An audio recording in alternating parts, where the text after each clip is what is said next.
it's Rachel from All About Planners. In this video I'm doing a review of the Erin Condren Focus Planner.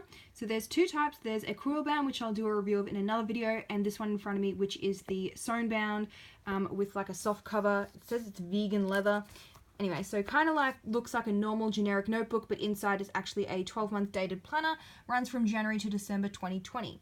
The page size is around about A5. It's about 6 inches wide, okay, a little bit bigger than A5, by about 8.5 inches high. So it's like big enough to write with, but it's not too big that you can't, put it in your handbag and take it with you. So 12 months, plus it has like a monthly planning page in between. So it is a little on the chunky side. It's around about 1.5 centimeters, but it's still quite lightweight because it has this soft cover. It's not hard cover. It's just a soft, like, vegan leather cover. All right, so let's have a look inside. So they have really changed up the style. They've still got their usual colorful planners that everyone's probably come to know quite well. And then this one, they've stripped it back to more of like a neutral minimalist color scheme, so you can add your own stickers and colors, etc. Rather than them, how they have the same color scheme throughout the whole month. Yeah, this one, it does, but it's a lot more minimalist.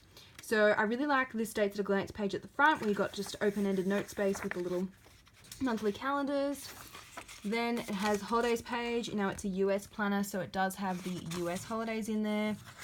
Then we have like important dates. You could put anniversaries, birthdays. If you're doing like business planning, you could put in some goal dates in there.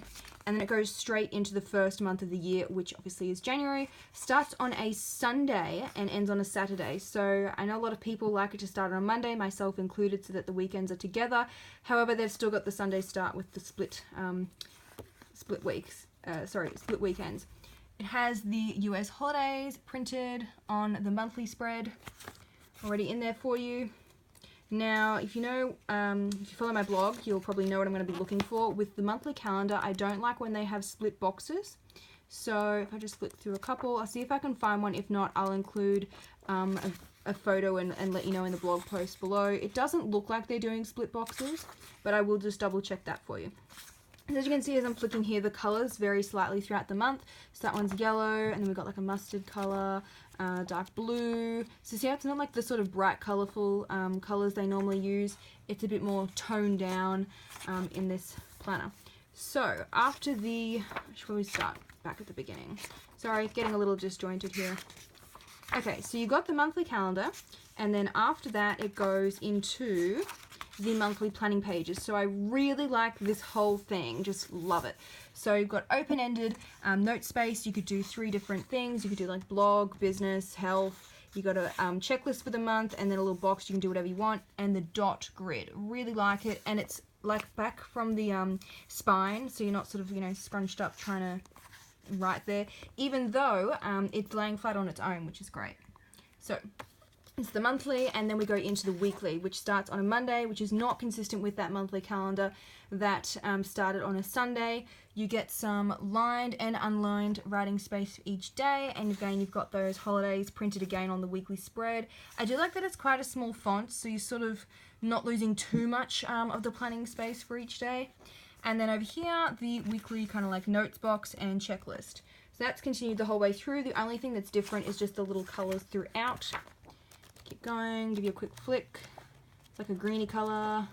There is some built-in, I thought there'd be 2 ribbon bookmarks, but there's only 1. That's a little disappointing, considering that I'd probably want 2, one to flag maybe the pages at the front, and then 1 to flag your weekly spread, but anyway, no biggie. Okay, so at the back here, after each month, you get a 2-page lined notes page. And it's actually a pretty good line spacing. It's not too close together. It's probably about 0.25 to 0.3 inches per line.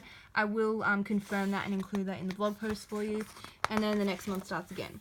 So if we go to the back, I'm assuming there's going to be some notes pages or some sort of extras. Yes, there is. Of course, Erin Condren's always a little bit extra. Okay, so we've got some notes pages at the back. I will be doing a pen test, so I will include the link to the blog post below that will have that if you want to see how this paper fares. I have done a pen test of the Erin Condren, but it was back for their 2017 planner, and I know they've changed it since then. They use that Mohawk paper. So I'm keen to do a pen test on this new paper and see if it fares a bit better. I mean, I can't see any printing coming through on the other side of the page. Nothing's really showing through, so that's promising, and I will be doing that pen test. A contacts page, don't know why planners still include that, because most people like myself just put it on their phone, but it's there if you want it. Otherwise, they're really good for repurposing into password logs. We have, for the next year, little dates at a glance and tiny little checklist underneath each, as well as some notes section. And then that's it. So there's no pocket folder at the back like some hardbound or sewn bound notebooks have. There isn't in this one. So you've got a 2-page monthly calendar, 2-page monthly notes like planning, and then you've got the weekly spreads, and then there's those lined notes pages at the back before the next month starts. And because it is a sewn bound planner, as per usual, there are no tabs, so you might want to, I know, put some washi tape to signify where this month is, because there isn't really anything apart from this coloring on the top of the notebook. I guess you could kind of use that as a tab, but see how the colors are all sort of similar tones? So yeah, you could kind of use that, but it'd be better if there was some tabs. Or I've seen some sewn bound planners put like the month on the side here and put little washi or color or something. You could also look for the little monthly calendars. Anyway, hope you found this review helpful. I will include the link below to the blog post, which will have that pen test.